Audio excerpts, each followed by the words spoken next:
Carlos Tavares donc avec nous. Bonjour Carlos Tavares. Bonjour. Bonjour, merci beaucoup de nous accorder quelques minutes d'être avec nous aujourd'hui sur BFM Business. Bah voilà, nous sommes au Mans, c'est là que ce week-end vous avez dévoilé les modalités de ce retour dont on parle beaucoup au championnat du monde d'endurance en 2022, hein, c'est ça l'échéance. Absolument, en 2022 nous serons de retour en championnat du monde d'endurance et dans cette période-là on reviendra évidemment aux 24 heures du Mans, ça va de soi. 24 heures du Mans, puisque effectivement une manche de cette compétition se déroule au Mans. Pourquoi revenir et pourquoi revenir maintenant Carlos Tavares?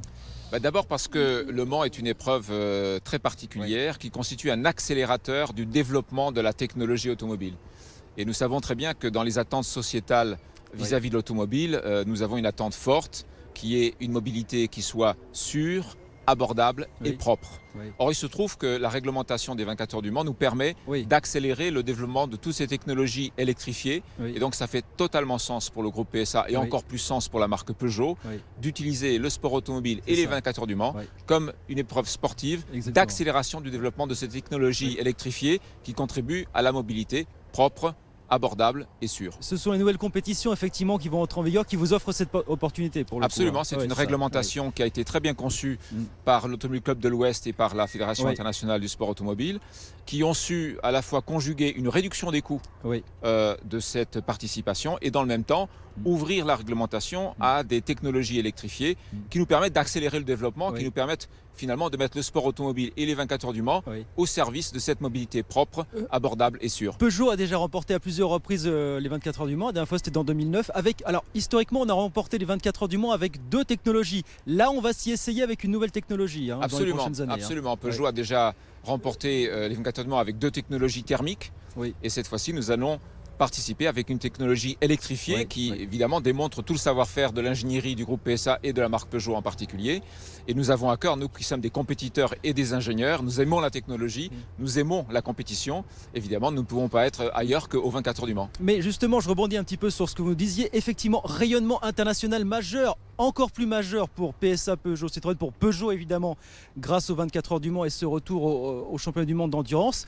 Mais aussi effectivement, véritable laboratoire pour tester grandeur réelle d'une certaine façon l'ensemble de ces technologies dont on parle, électrique, absolument. Et vous voyez, électronique de puissance aussi. Absolument, gestion de l'énergie en particulier. Gestion de l'énergie, et vous avez tout à fait raison de souligner ce point. Alors que l'automobile aujourd'hui est attaquée par des lobbies qui sont très puissants, je pense qu'il est bon que nos concitoyens sachent que les technologies que nous utilisons aux 24 heures du Mans sont les technologies que eux utiliseront justement pour protéger leur liberté de mouvement avec des objets automobiles qui seront propres. Et ça, c'est important qu'ils le sachent. Il faut qu'ils comprennent que le sport automobile, avec toute la critique dont il peut faire l'objet, dont il peut être la victime, c'est d'abord un moteur d'accélération du développement technologique. Et le développement technologique, il est utile à PSA, il est utile à l'industrie automobile, il est utile à la région Europe en particulier. Ça veut dire qu'on se rapproche de ce que pourront posséder demain les voitures de série. Voilà, finalement, c'est ça l'idée. Est-ce que vous dites que certains éléments de ces voitures que vous allez mettre sur les circuits dans les prochaines années comporteront certains éléments qu'on retrouvera dans la voiture de tout à chacun à horizon de quelques années, finalement? C'est ça qu'il faut comprendre. Je vous le dis, puisque nous avons en particulier une gestion des talents de l'entreprise qui fait que les talents de l'entreprise circulent dans l'entreprise. À titre d'exemple, au sein du groupe PSA, sur une autre marque qui est la marque Premium DS, nous avons remporté 2 années de suite le championnat du monde des monoplaces électriques devant toutes les autres marques premium concurrentes, devant les marques allemandes, devant les marques japonaises. Eh bien, nous avons démontré ce savoir-faire. Évidemment, nos ingénieurs, ils circulent à l'intérieur de PSA Motorsport. Ils peuvent aller de la marque DS à la marque Peugeot, de la marque Peugeot à la marque Citroën, de la marque Citroën à la marque DS. Et donc, c'est la circulation et la gestion de ce talent d'ingénierie qui nous permet de faire en sorte que tout ce savoir-faire se retrouve à un moment donné dans les voitures de série qui profitent évidemment à nos clients. Quelques questions en marge du Mans, mais l'actualité aussi, vous avez parlé d'environnement. Réaction peut-être de votre part à ce qui était annoncé il y a quelques jours par la Commission européenne qui durcit en fait les émissions, les objectifs en matière de réduction de CO2 à 2030. Vous aviez eu des mots assez clairs sur le sujet l'an dernier quand on parlait d'un objectif de moins 40%. On vient de passer à moins 55%. Comment est-ce que vous regardez ça, Carlos Tavares? Écoutez, je regardais ça comme faisant partie d'une appréciation de l'industrie automobile que j'ai qualifiée de darwinienne.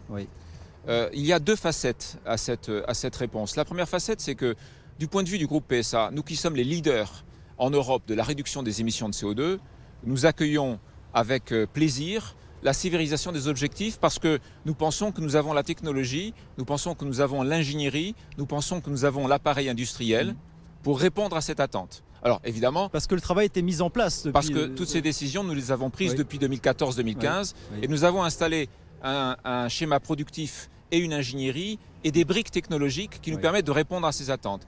Mais d'un autre côté, il ne faut pas ignorer que cette accélération, elle est en train de créer un climat darwinien dans l'industrie automobile. Vous voyez qu'il y a une succession d'annonces de suppression d'emplois dans l'industrie automobile européenne et il faut prendre garde à un moment donné à ne pas casser la machine.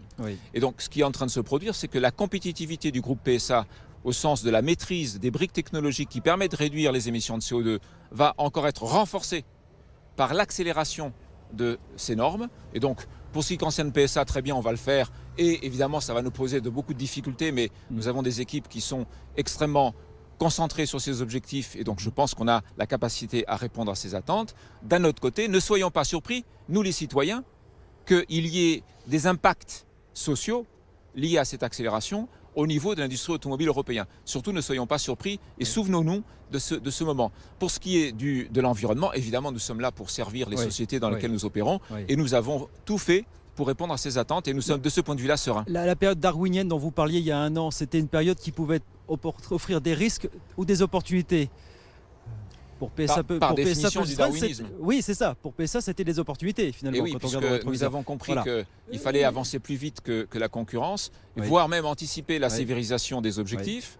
Et donc, dans cette dynamique, qui est une dynamique éminemment sportive, vous l'aurez remarqué, la symétrie entre le sport automobile et ce qui se passe sur le marché est absolue, elle est totale. Il s'agit d'être plus rigoureux, il s'agit d'être plus performant, il s'agit d'aller plus vite, à la fois que la sévérisation des normes et que la concurrence. C'est exactement la même chose. Le darwinisme, c'est aussi des risques. Est-ce que ça veut dire pour vous qu'il faut s'attendre à ce que certains constructeurs ne survivent pas? C'est aussi là-dessus qu'on a beaucoup philosophé depuis que vous avez prononcé cette phrase il y a un an finalement. Je pense que oui. Je pense que c'est la réalité à laquelle nous allons être confrontés. Je l'ai dit, je l'ai répété. Alors je le dis avec passion et avec respect. Mais je pense que quand on dit que la période est darwinienne, on est en train de sous-entendre que, et on le dit, que tous ne résisteront pas à cette accélération. Tous n'ont pas réussi à décider dans les bons moments le développement des technologies nécessaires. Tous n'ont pas réussi à anticiper cette vague. Et donc effectivement, une période darwinienne signifie que certains vont réussir à s'en sortir et d'autres moins, ce qui peut ouvrir la porte à de nouvelles consolidations dans l'industrie. Dernière question, en attendant cette révolution darwinienne, le présent, l'état du marché, Carlos Tavares, on a vu des chiffres par exemple du côté du marché européen sur le mois d'août, moins 17%. C'est moins impressionnant que ce qu'on a connu ces derniers mois, mais c'est l'idée d'un marché toujours convalescent, on va le dire comme ça finalement. Là encore, on a une situation sur laquelle il faut regarder les deux versants de la montagne. Il y a un versant qui est le versant de l'année 2020, où nous considérons que l'année 2020, au niveau du marché européen, devrait se terminer environ à moins 25, moins 20% par rapport à 2019. Donc c'est une chute absolument considérable. De l'autre côté, quand je regarde le carnet de commandes du groupe PSA, nous sommes à plus 30% par rapport à l'année dernière. Donc ça veut dire que nos modèles rencontrent un très grand succès. Je remercie d'ailleurs l'ensemble de nos clients qui nous font confiance. Et nous avons un carnet de commandes qui est en excellente santé, 30% de mieux que l'année dernière. Notre système industriel tourne à plein, nos collaborateurs sont engagés, je les salue et je les remercie parce qu'ils sont vraiment en train de travailler très très dur pour répondre aux attentes de nos clients. Et donc on a une situation là encore qui est très contrastée avec un PSA qui a un carnet de commandes qui est très garni grâce au succès de ses modèles, grâce à ses technologies, grâce à ses véhicules électriques et hybrides rechargeables. Et de l'autre côté, un marché européen que nous prévoyons à moins 20, moins 25 pour l'année 2020. Donc situation très contrastée, donc beaucoup de concurrence, donc beaucoup de darwinisme, donc des risques et des opportunités. Ça restera le maître mot. Voilà, pour vous, pour les 10 prochaines années, vous avez dit on est dans une période de 10 années chahutées.